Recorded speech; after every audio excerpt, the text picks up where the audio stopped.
I know you have the question.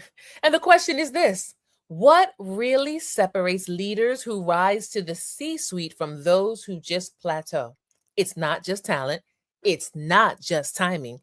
It's what they learn, unlearn, and lead through the stakes when the stakes are highest. So today's conversation is going to pull back the curtain. Come on, let's go ahead and get this conversation started.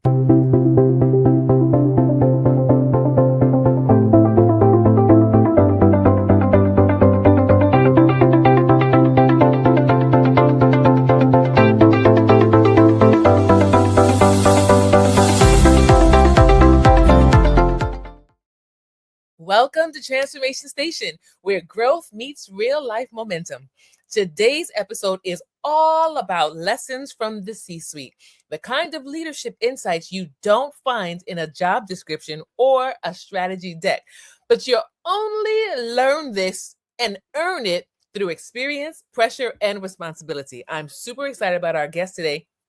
I can't wait for you to meet Daria.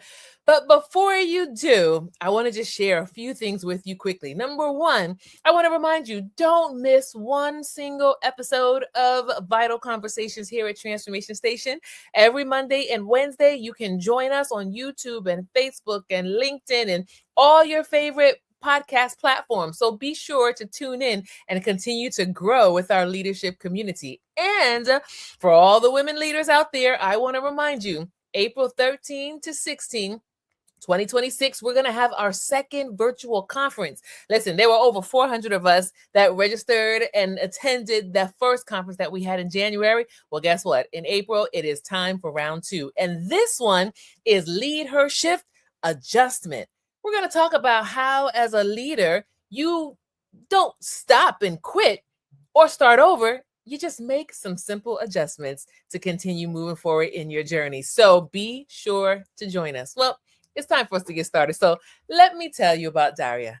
Daria Rudnik is a team architect and executive coach who helps overloaded leaders build high trust, self-sufficient teams so that we can get better results with less burnout. She's the award-winning author of Clicking and the co-author of the AI Revolution and the creator of Adra AI and AI-powered coach for leaders. A former chief people officer and ex-Deloitte Pro, Daria brings over 15 years of global leadership experience to every conversation. And I'm excited about this one that we're about to have. Daria, welcome to Transformation Station. So excited to have you here today. Well, thanks for having me here, Adrian. I mean, I love listening to your podcast, and now being as a guest is super exciting. Thanks for having me. Absolutely. Well, listen, this really is a very classic, relevant, key conversation that we're having today. And I'm really looking forward to having the conversation because many of the individuals who are in our community are just that, C-suite leaders. And so many times we don't have an opportunity to just talk. So what I was thinking about before this session is the fact that when you talk about the C-suite, right? The C-suite often looks polished, powerful from the outside. Everybody wants to get there. But sometimes the realities of what it's like on the inside, they're a little bit more complex. So I want to start off by asking you this question. From your experience, what are the most common misconceptions people have about what life and leadership looks like in the C-suite? Well, that's a great question, and I'll tell you, it's anything but polished. There's nothing polished about being in a C-suite. There's a lot of like dynamics, because it's a kind of a tight group usually. Like people. Sometimes they have to fight for resources. Sometimes they have to prove themselves. Sometimes they have to, solve challenging, complex problems that they have no idea how to solve, but everyone is expecting them to do that. So what I find people kind of moving from senior leadership to executive level leadership, moving to C-suite, is the kind of thing that people will do things when they're told, as if I have this authority and power now, like anything needs to go smoothly. And Mhm. it's never like that. You still need to prove yourself as a leader. You still need to earn their trust. Mm. And it happens. So like when people look at you and expect you to, okay, I mean, go and do your thing, prove us that you are really a leader, a C-suite leader. A lot of decision making, it kind of goes up on top and stays there. And I mean, there is no one you can delegate it to. Like the CEO cannot make financial decisions for everything that's happening in your financial organization, or marketing decisions, or R&D decision, tech decisions. So basically, if something is broken within the decision making authority, decision making framework in your functional unit, all the unsolved decisions come to you, and that's a lot. I'm telling you that that's a lot of decisions you need to make. So it's pretty complex and overwhelming to be up there. I love this. When you started talking about that first misconception, I said, yes, I have myself, thought that. And I know that many leaders have struggled with that, right? That misconception that because now I am that CEO, that because I am that chief operating officer, people are going to respect my leadership. They're going to follow. I say do, they go. No. And you hit on something key. They still have to trust you. You still have to earn the trust of your people. They could have known you for years, but now you're in a new position. You still have to earn their trust. And to every leader that's listening and watching right now, here on Transformation Station, we like to take a few moments to just kind of pause and soak it in. And I want to ask you to go ahead and put in the chat, what are some misconceptions for executive level leadership, or leadership where you're at? What are some misconceptions that you have had to journey through? And the second part was, and what and how is this impacting you? And so everybody watching, what are some misconceptions you've had to journey through, and how has that, or is that impacting your leadership? So I want to ask you this question next, Daria. How does decision making change at the executive level? You started touching on it a little bit, but take us deeper. How does decision making change at the executive level, and what separates strong executives from the overwhelmed ones? Well, I love that question because, again, as I mentioned, this decision overwhelm is huge, and I've read everything when things are not going well, when things are not structured, and there is no clear roles, or there is some kind of gaps in authority and decision making. It all comes up to the senior executive level that need to decide. And I want to tell you a story. And it's a story about a new CEO who just recently joined the company and who replaced an experienced CEO. So he had a lot of struggles of gaining people's trust and kind of showing that he is an authority in that space. So and since people were kind of used to the old CEO, they had trust with him, they liked him, they didn't always listen and hear what this person was saying. So Mm, this new CEO, he decided, okay, I'll be making all the decisions by myself because mm, people don't want to listen to me. I'll be making all the decisions. Well, mm, he was okay. First, overwhelmed.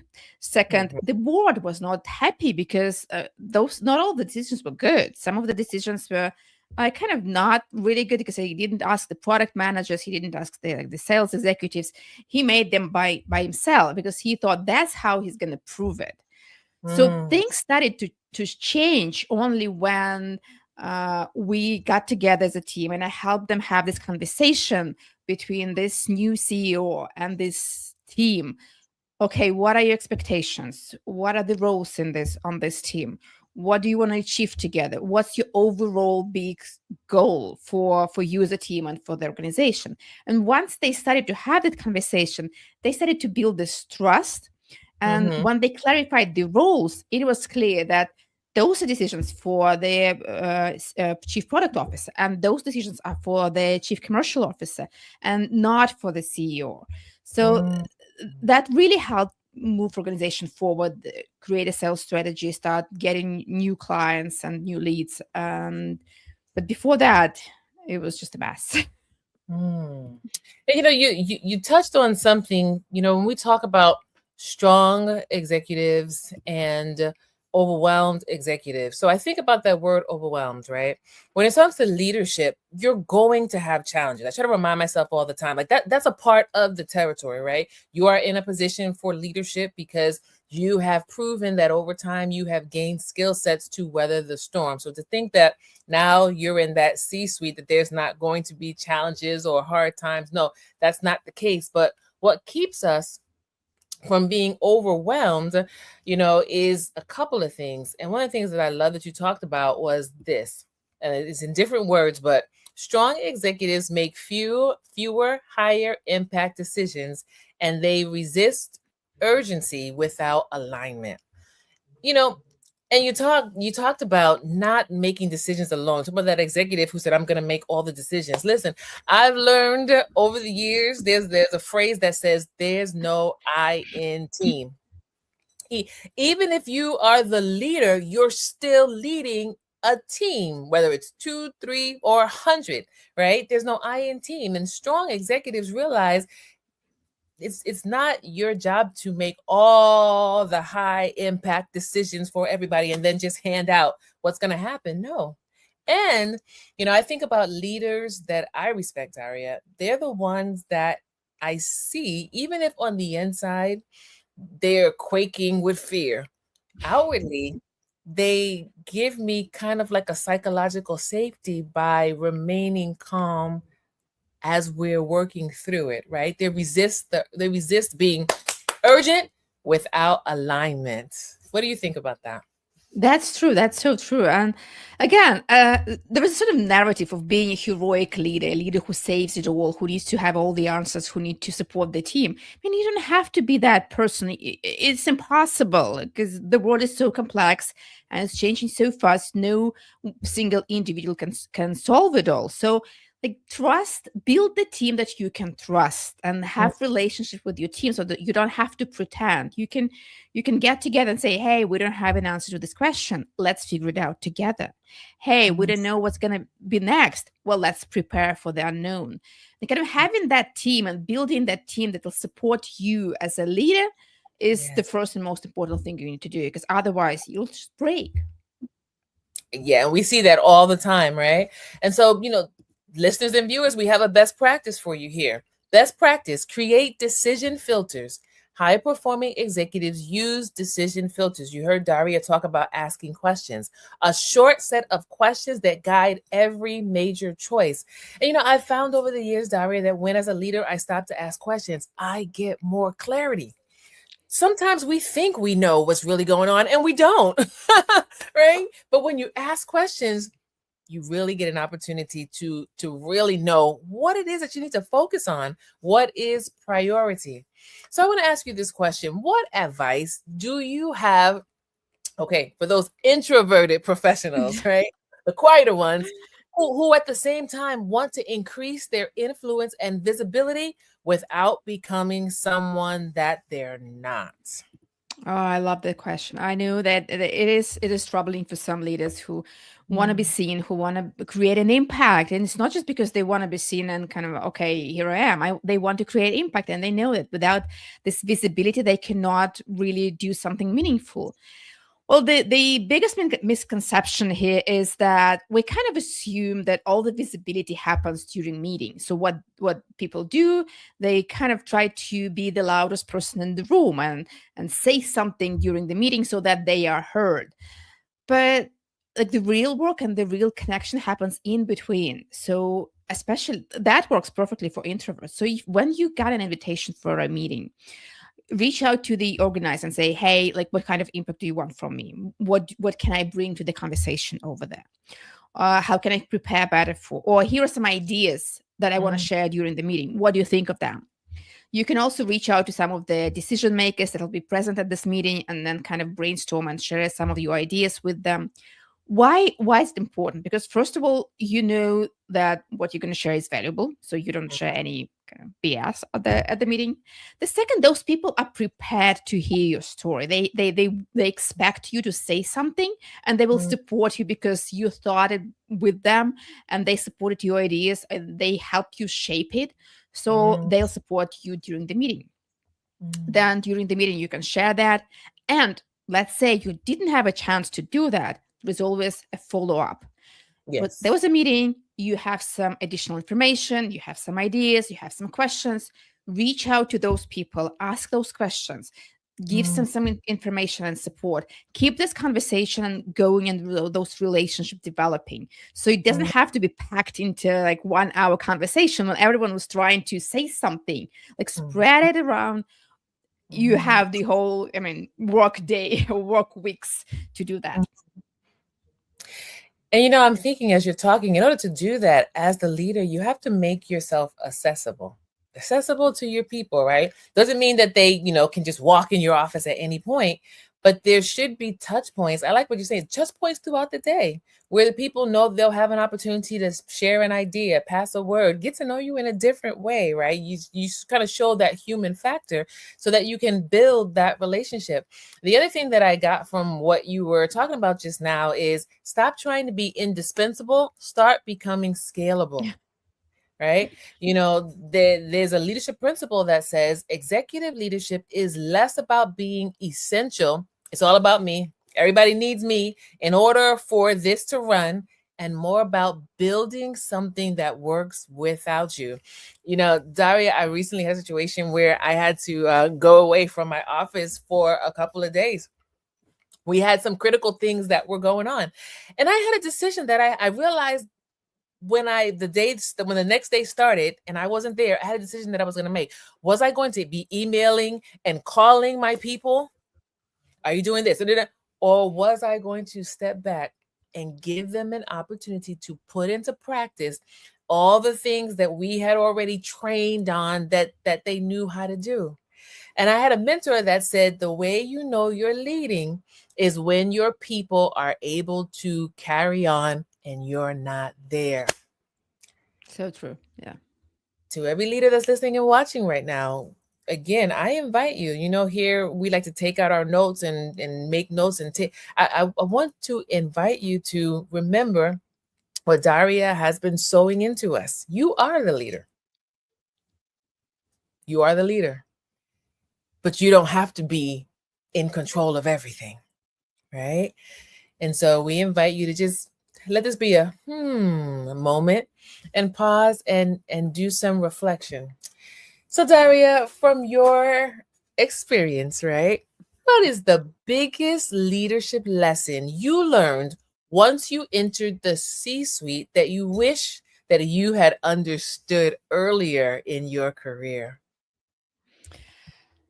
Well, I don't know if it's even possible to be able to understand it early because some things you just learn through experience, but hopefully it'll help you when you join some new space for your life be kind to yourself because when I joined the C-suite, I was the only woman in the room, and they were all like man, like R&D and tech and finance, everyone. And I was kind of wondering, okay, what kind of, how should I present myself? Do I want to be kind of more soft, or do I want to be more assertive? Do I want to be more loud? Do I want to be more quiet? Like, what is my style? How would they see me and accept me best? And it happened that I just need to follow my style. I just need to know my style of communication. And when I figured out what my style is, and my style is like having one-to-one conversations again, rather than being in the room trying to overshadow those people, but Mhm. building this trust and relationships outside of boardrooms, and having those conversations, asking questions rather than giving solutions straight away. That really is what helped me. So if you're making a move, understand your style, and try to use the best of it. Don't try to be someone you're not. I know it sounds kind of obvious, but that No, was my personal experience. yeah, no, I love that. I love that. So I'm going to repeat it again. Daria is reminding us, don't be somebody that you're not. And I know for myself, sometimes there is this temptation, right? Either you're looking around you, you're seeing your peers, right? And feeling some unspoken or spoken pressure to quote unquote measure up or be on the same part with them, right? And many times we end up losing ourselves because the job becomes our identity, right? But to every leader that's listening and watching right now, Daria is reminding us, like, be true to you, to that own self, be true. That gives you authenticity in your leadership. So Daria, you've been the only woman in the C-suite, right? This is Women's History Month. We're gonna have this conversation. We're talking to the ladies right now. You've been the only woman in the C-suite. What advice do you have for women stepping into leadership in male dominant spaces? Well, things have changed because it was Mhm. kind of a long time ago. Things have changed since that time, and I see more and more women in executive positions in tech firms and so. But what helped me the most is I knew that I'm in a good company. I knew that like we had a very strong culture, and I knew those people have good intentions. And Mhm. sometimes they were saying things they shouldn't be saying. Kind Mhm. of, you can say biased, but it's not because they're bad people. It's because the environment was like that at that time. And the environment is changing, but some people are catching up, some people are not. And they want to be Mhm. good. They want to be supportive, but sometimes they're just showing it in a different way that you probably don't want them to do Mhm. that. But be for me, it was helpful to be kind and accept that they have good intentions. Um, and I think it's helpful to look from the perspective that people have good intentions. They want to help you and support you. Sometimes they make mistakes. We all make mistakes. Kind of be forgiving Mhm. first, not judgmental first. That was Mhm. that. That's what helped me. Mm, I love that. So, to every woman that's out there, you're leading in a male dominant space, kind, be forgiving, and non judgmental. I agree with that 1000%. So, how would you recommend for leaders to balance strategic vision with the realities of execution and culture and people management? How can top leaders balance all of this? Well, that's a great question. And that's when, again, I talk about building strong teams. Because, again, when it comes to execution, it comes to your team mostly. When it comes to strategic thinking, again, you can balance it. You can be strategic, but you can also be strategic with your team. So, kind of sharing this responsibility with a team is becoming more and more important now because, again, the problems that you're solving are so complex that no one can solve it on their own. So Mhm. sharing it with your team, it multiplies the results like I don't know, 10 times. Um, so how to do that? Well, I advise every team have a team charter. It's like a team constitution where you define roles, your Mm, team norms, and decision making authority. So, how you nice. make decisions, what's like every team member's role on the team, who's responsible for what, and that creates some clarity. You know who's responsible for the execution of certain projects or processes. You know when to have strategic conversation. You know who's making decision on what, and when you Mm, have clarity, there is like less friction and more execution and more fulfilled and thriving in the workplace. yeah, I love that. I love that. I love that 1000%. Team that's watching, all of our leaders are here. We want to give you a best practice that you can focus on from what Daria is saying.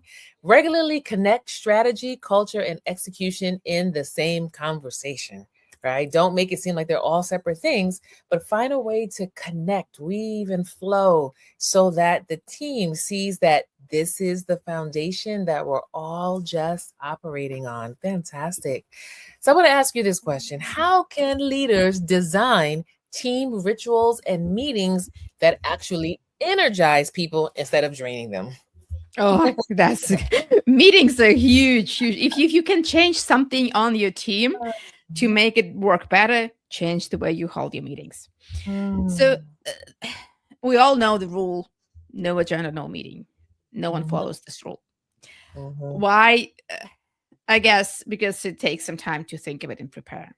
But what's mhm, important is okay, yes, agenda is very important, but it's not just about what you want to talk about, but it's also what energy do you want people to bring to this conversation. And I've seen mhm, situations when you, for example, you've had a lot of conversations, you like coming up with some solution or decision making, and you're at the stage then, okay, it's time to make a decision. And then someone says, hey, how about this? and it moves conversation towards a separate direction. Mhm. So sometimes you have a meeting for brainstorming and kind of ideation, and you need people who can do that, who can bring ideas without criticizing them. Sometimes Mm, you need to find the solution and make a decision, and you don't need people to brainstorm at that moment, but they don't know that unless you tell them so. correct. Sometimes you need to be like very, very critical and kind of audit everything that you're doing. And again, tell people what kind of energy they need to bring to this conversation so that you focus on the right process and you can reach the right outcomes. This is fantastic. To everybody listening and watching, all of our leaders, I want to ask you, we want to ask you, what team rituals and meetings, what team rituals do you have that allow your people to be energized instead of drained? Share with us right now in the chat. So, as we turn the corner on this conversation here, I want to ask you this final question. For the aspiring executive that's listening or watching today, Daria, what is one mindset shift or best practice that this aspiring executive can adopt immediately to prepare for C-suite leadership? Come on, tell us, tell us. Okay, well, as I mentioned before, I truly believe that I believe that the era of heroic leadership is gone. Now it's time for empowered teams. And I Mm, hear a lot of leaders asking me, okay, how should I have a team meeting? How often should I have my one-to-ones? mhm, Like what's the best way to interact with my team? So what I'm mhm, telling you and what you can do now, today, tomorrow, this week, go to your team and ask them, how do you want us to work together? What is mm, the best practices you want us to have as a team? And start with that. Start by asking them questions. How you want to work together? What's the great team looks like for you, all of mm. you together as a team? I love that. I love that. 1000%. Very simple, very practical, very doable. All right. Well, Daria, listen, this has been an amazing conversation that I believe we just barely scratched the surface. I'm going to invite everybody right now. You need to go back and you need to watch this on the replay, take notes, and share in the comment section what's resonating with you because we want to grow. And Daria, for those who want to engage with you to find out about your resources, your book, talk to us. What's the best ways to be able to tap into the resources that you have? Well, again, thanks for the conversation and questions. So, the things I was talking about, the decision making process, team rituals, team charter, and everything that you can do with your team, it's all here in this book, Clicking, that's available on Amazon and like most book retailers. But obviously, you can reach out to me going to my website, dariarudnik.com, where you can find downloadable materials for, again, assessing your team, making your team a brilliant, successful team, and reach out to me on LinkedIn. I'm very open to connections. Absolutely. You see the link here on the screen. It's also, all of her links are also in the description box. You know, community, we like to support our guests. So I'm inviting everybody to go check out Daria, the resources that she has, buy the book. Also, contact her and let her know that you saw or that you heard this episode. Let her know what resonated with you. Daria, thank you so much for joining us. It has been wonderful to have you here on Transformation Station. Well, thank you, Adrian. It was a great conversation. Thank you so much. Absolutely. Thank you. All right. Well, listen, what an amazing and powerful conversation. Because this conversation reminded us that executive leadership is not just about authority, it's about awareness, responsibility, and restraint. And the lessons from the C suite aren't only for those with the title, they're for any leader navigating complexity, influence, and high stakes. Now, I want to invite you to reflect on this episode and ask yourself this question: what leadership lesson am I currently being taught by the level of responsibility that I'm currently carrying right now? Ask yourself that question. After you ask it, ponder, reflect, and write your honest answer down so that you can continue to have the keys that you need to know what adjustments need to be made and so that you can move forward. Don't forget to subscribe to Transformation Station. Join us every Monday and Wednesday. And then don't be selfish. Please go ahead and share this goodness with another leader in your community. All right. Well, until next time, stay grounded, lead with alignment, and keep on transforming.